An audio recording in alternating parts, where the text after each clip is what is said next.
You know that feeling when you walk through your own home in the dark. Not the terrifying kind of dark, but the familiar kind. You know exactly where the edge of the coffee table is. You know which floorboard creaks if you step too far to the left of the hallway.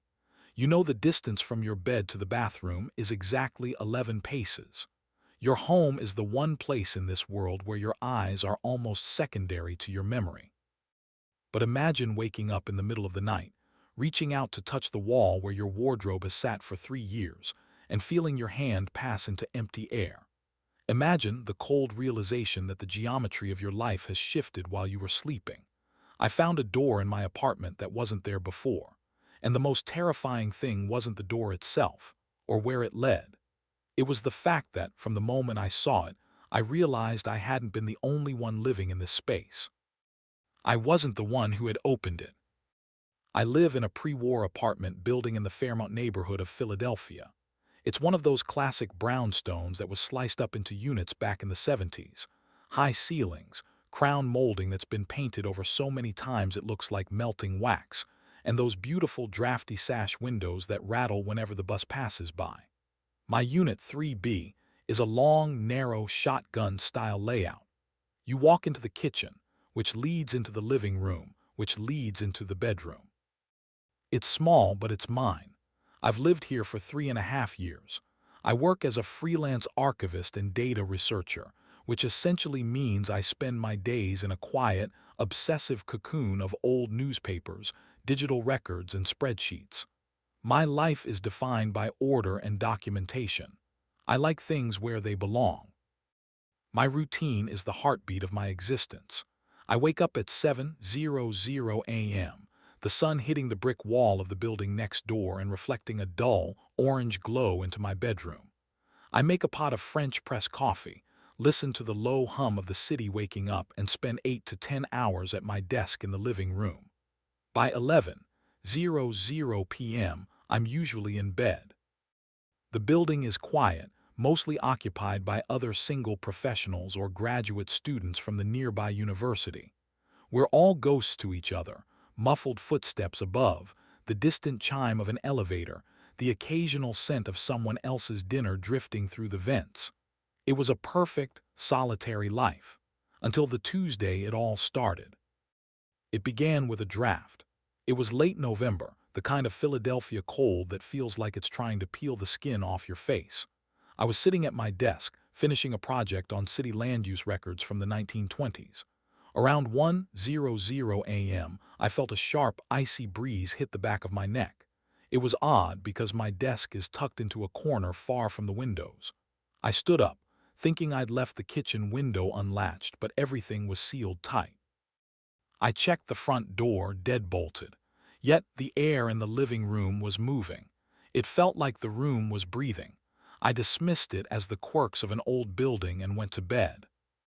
That night I had a dream. I was standing in my hallway and the walls were made of paper.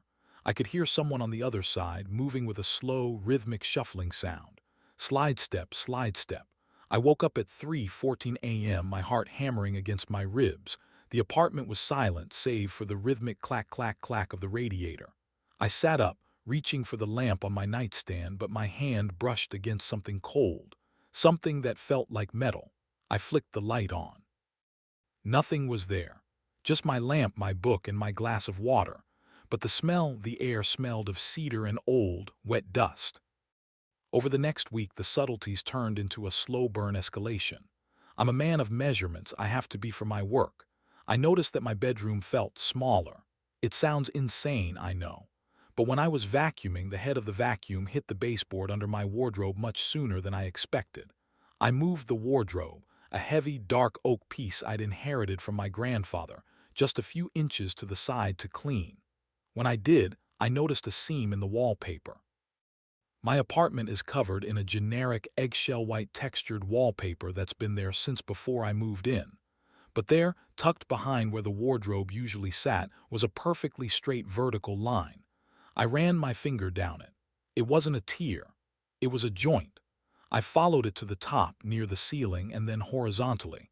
It formed a rectangle, roughly 6.5 feet tall and 3 feet wide. I felt a cold sweat prickle my scalp. I took a step back, the vacuum still humming in my hand. I turned it off. In the sudden silence, I heard it. A soft, muffled thump from behind the wall. It wasn't the neighbor. 3B is a corner unit. That wall should lead directly to the exterior of the building, or at least to the brick firewall between us and the next R. Our house, there shouldn't be anything behind it. I spent the next 2 days in a state of growing, quiet hysteria. I didn't call the landlord, Mr. Henderson. He's a gruff man who barely responds to leaks. I didn't want to tell him I thought my walls were changing shape. Instead, I did what I do best. I researched.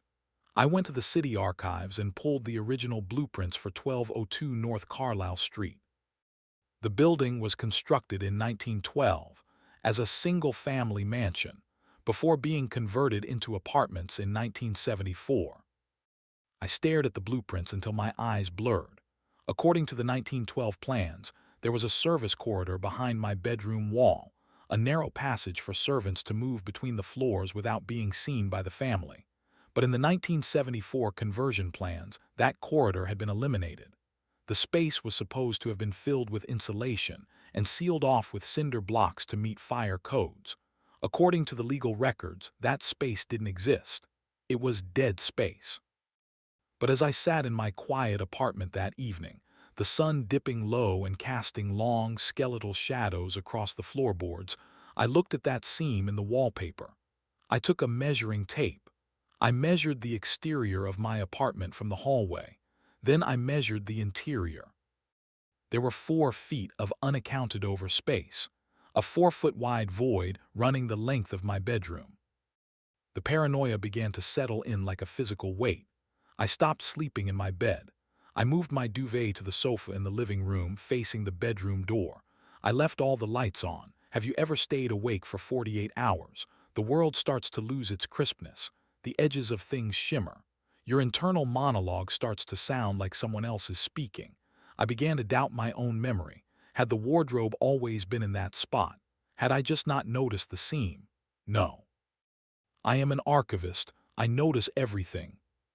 Thursday night was the turning point. The city was hit by a brutal sleet storm. The ice was tapping against the windows like thousands of tiny fingernails. I was huddled on the sofa, my eyes fixed on the bedroom door when the power flickered and died. The hum of the refrigerator, the whine of the computer, the streetlights outside, everything vanished. The silence was absolute. And then I heard the sound of wood dragging against wood. It came from the bedroom, a slow, heavy kriak. It wasn't a floorboard. It was the sound of a door being opened on long unused hinges. I didn't move. I couldn't. I felt like my blood had turned to slush. I sat in the pitch black, my ears straining. Step, step, step. The footsteps were light, almost feline. They moved from the bedroom into the small hallway that connects to the living room. I held my breath until my lungs burned, my hand gripping the arm of the sofa so hard my knuckles popped. The footsteps stopped right at the edge of the living room. I could feel a presence there. I couldn't see anything, but I could smell it.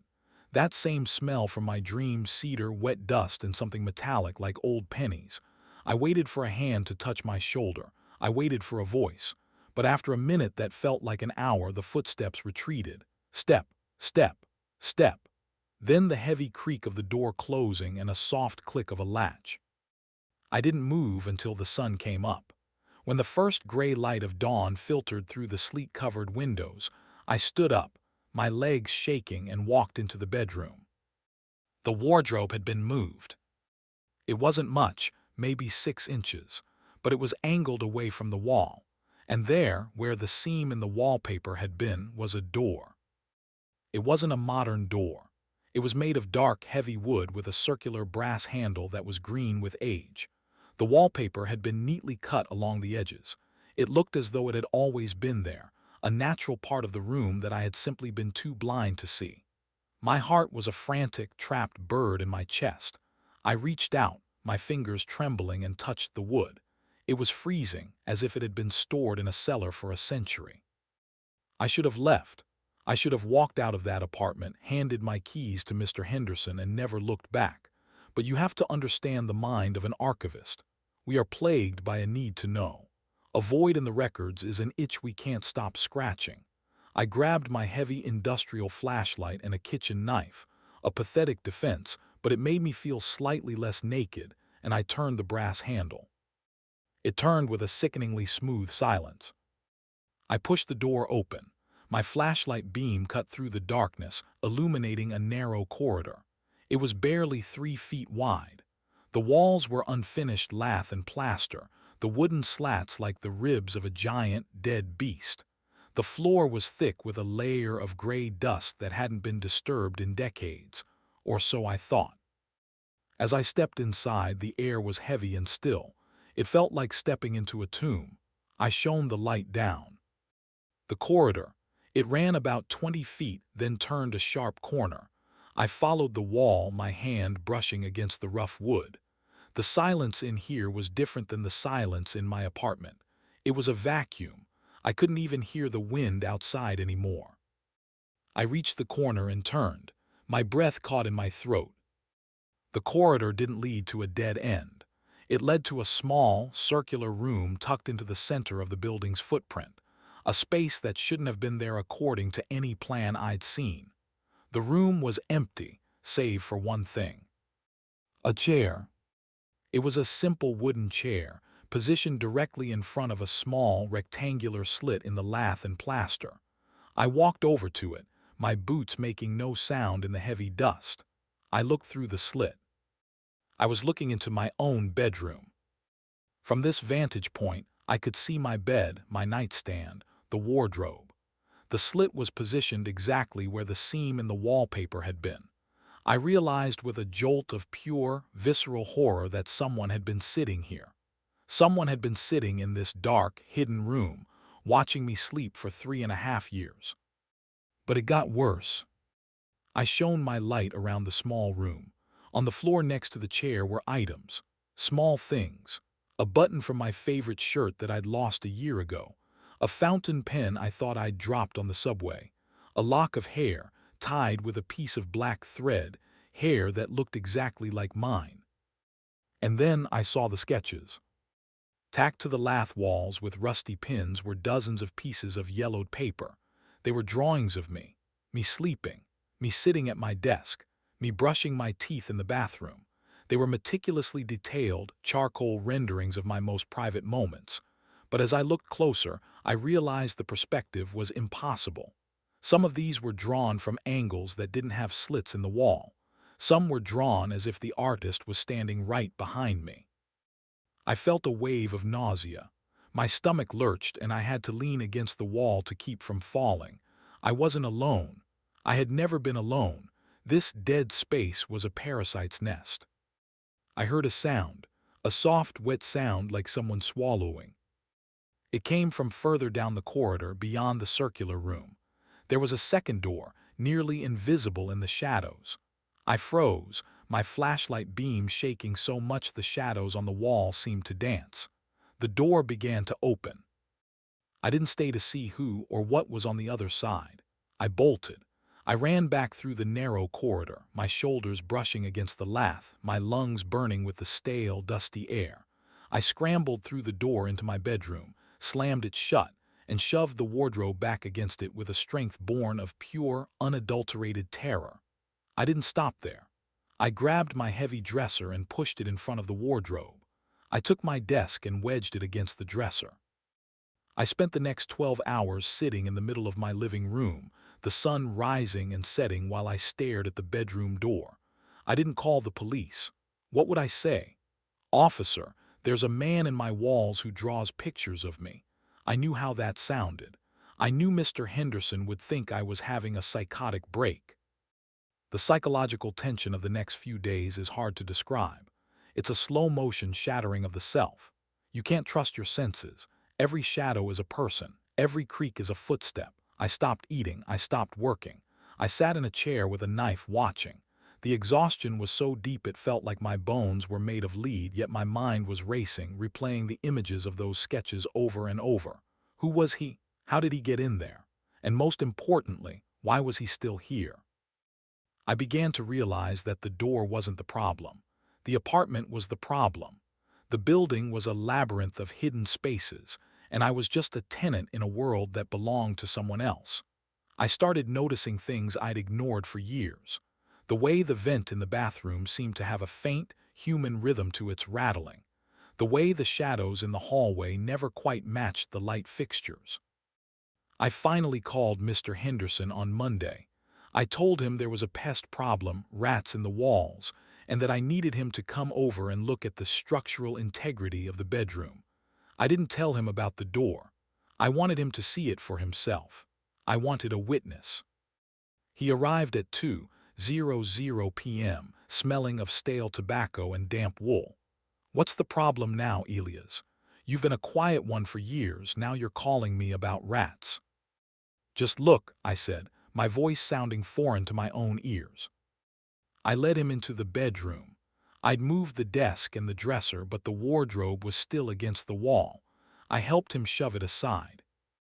"There," I pointed, "the seam. There's a door behind here." Mr. Henderson squinted at the wall. He put on his glasses, leaning in close. He ran his hand over the wallpaper. He looked at me, then back at the wall. "Elias," he said slowly, "there's no seam here." I pushed him aside. "What are you talking about? It's right here. The line in the paper, the dark wood door." I clawed at the wallpaper. I dug my fingernails into the textured surface, tearing away strips of the eggshell white paper. I expected to see the dark oak of the door. I expected to see the brass handle. There was only solid brick. I stood there, strips of wallpaper hanging from my hands, staring at the red, dusty brickwork.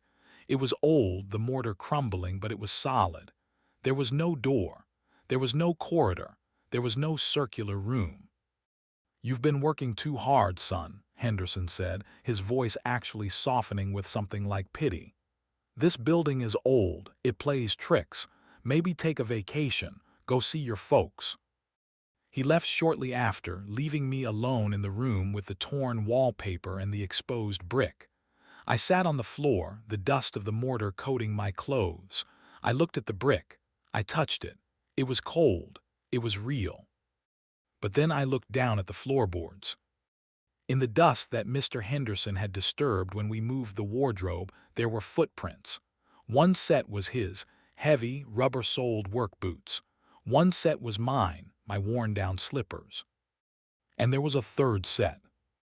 They were light, feline, the footprints of someone who had been standing right behind us while we looked at the wall. The climax of the horror wasn't a jump scare. It was the realization that the door didn't need to be there for him to get in. The door was just an invitation. He was part of the apartment now. He was in the lath, in the plaster, in the very air I breathed. That night I didn't try to block the wall. I didn't move the wardrobe. I lay in bed, the lights off, staring at the ceiling.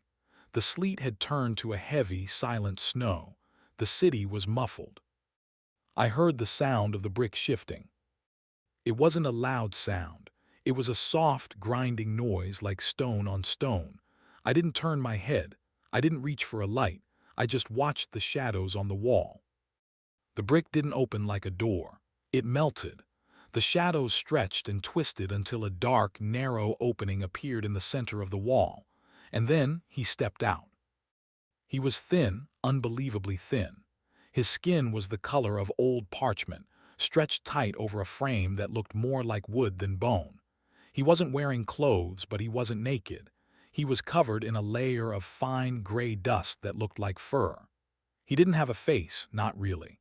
Just a smooth, pale surface with two dark pits for eyes and a lipless slit for a mouth.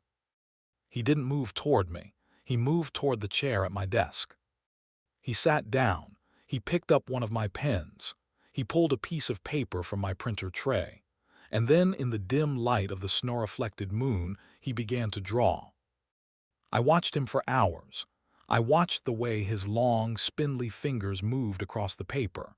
I watched the way he would occasionally tilt his head as if listening to the rhythm of my heartbeat. He was meticulous. He was patient. Around 5:00 a.m. he stood up. He walked over to the bed. He leaned down, his face inches from mine. I could smell the cedar. I could smell the wet dust. I could smell the metallic tang of the pennies. He reached out a cold, dusty finger and touched my forehead. "You're a good subject, Elias," he whispered. The voice didn't come from his mouth, it came from the walls. "You stay so still." Then he turned, stepped back into the shadows of the wall, and the brick solidified behind him. The aftermath of that night has been a long, slow-burn trauma that I don't think I'll ever recover from. I moved out the next day. I didn't take anything with me. I left the wardrobe, the bed, the desk, the sketches, everything. I moved into a modern glass and steel high-rise across town. No wallpaper, no lath and plaster, no dead space. But it doesn't matter. The fear isn't in the building. It's in the knowledge. Once you know that the geometry of your life is a lie, you can never go back to the truth. I live in a state of constant, low-level panic. I measure my rooms every morning. I check the square footage against the lease. I listen to the silence of my new apartment, searching for that rhythmic shuffling sound. I see him sometimes, not in the walls but in the reflections. I'll be walking past a shop window and see a thin, dusty figure standing behind me. I'll look in the mirror and see those dark pits for eyes staring back from the shadow of my own shoulder. He didn't want to kill me. He didn't want to hurt me. He just wanted to watch. And that, in a way, is more terrifying, to be a subject, to be a piece of data in someone else's archive. I've started drawing now. I don't know why. I've never been an artist. But late at night, when the city is quiet and the lights of the skyscrapers are flickering, I find myself sitting at my new desk, a piece of charcoal in my hand. I draw the corridor, I draw the circular room, I draw the lath and plaster. And sometimes I draw a door. I'm worried that one day the drawing will become real. I'm worried that I'll reach out to touch the smooth, white drywall of my new apartment and my hand will pass through it. I'm worried that I'm becoming the thing in the walls. The unanswered questions are the hardest to live with. Who was he? Was he the previous tenant? Was he the man who built the house in 1912? Or is he something older, a manifestation of the building's own memory? I spend my days in the archives looking for names, for disappearances, for anything that might explain the dusty man. I find nothing. He isn't in the records. He is the blank space between the lines. I don't go back to Fairmount. I don't even like to drive through that part of the city. But sometimes I'll see an old brownstone with those melting wax crown moldings and those rattling sash windows, and I'll wonder if the new tenant of 3B has found the wardrobe yet. I'll wonder if they've noticed the seam in the wallpaper. I wonder if they know they're being watched. The lingering fear is a physical sensation. It's a coldness in my marrow. It's a tightening in my chest whenever I hear a floorboard creak. I've become an expert in silence, in the different layers of sound that a house makes. I know the sound of the wind, the sound of the pipes, the sound of the foundation settling. And I know the sound of a latch clicking into place. I heard it last night. I was in my new, modern bathroom brushing my teeth. The lights were bright, the surfaces were clean, the door was locked, and then from behind the vanity mirror I heard it. Clicking. I didn't look, I didn't scream.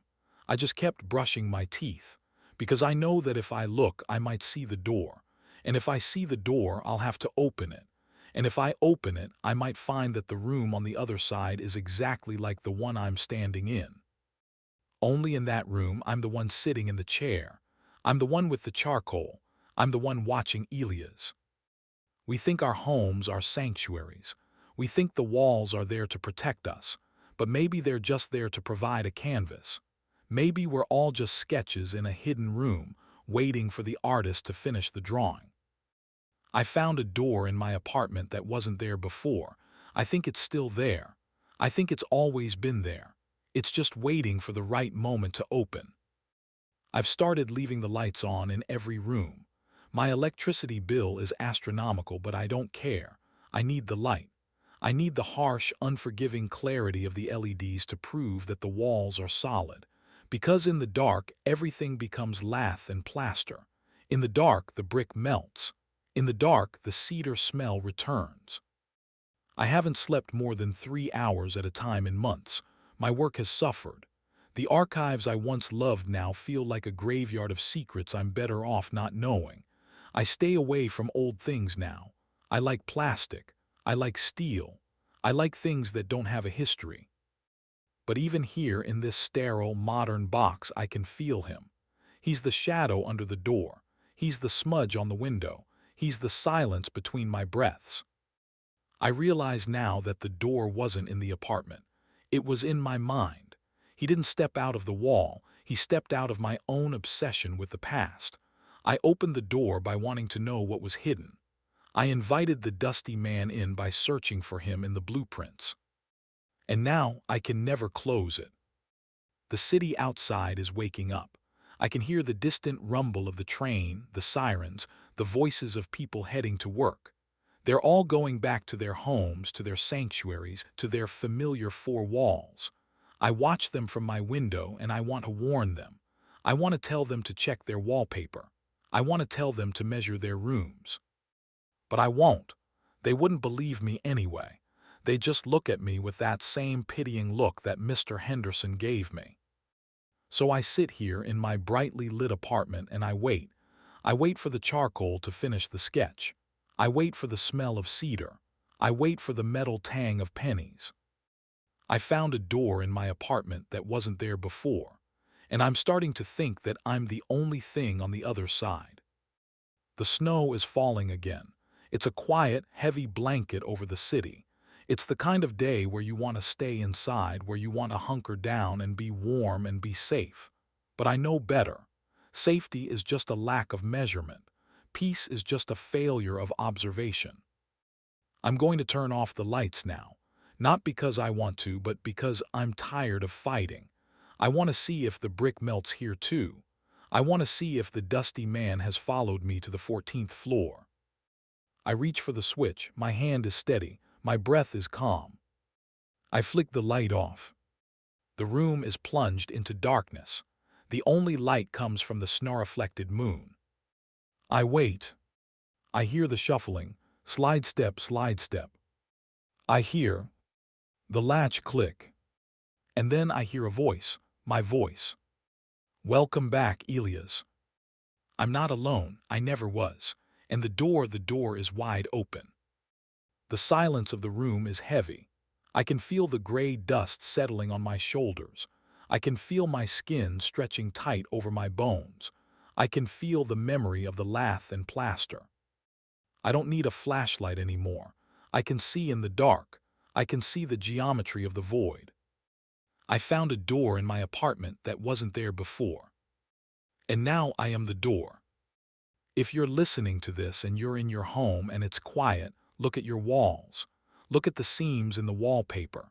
Look at the wardrobe. And if you feel a draft, if you smell cedar, if you find a lock of hair tied with black thread, don't call the landlord. Don't look at the blueprints. Just keep your lights on and pray that the sketch isn't finished yet. Because once the door is there, it's always there. And the person who opened it is the only one who can never leave. I'm sitting in the dark now. I have a piece of paper. I have a piece of charcoal. I'm starting a new drawing. It's a drawing of you. You look so still while you listen. Don't turn around. The brick is melting. The door is almost open. And I've been watching you for a very, very long time.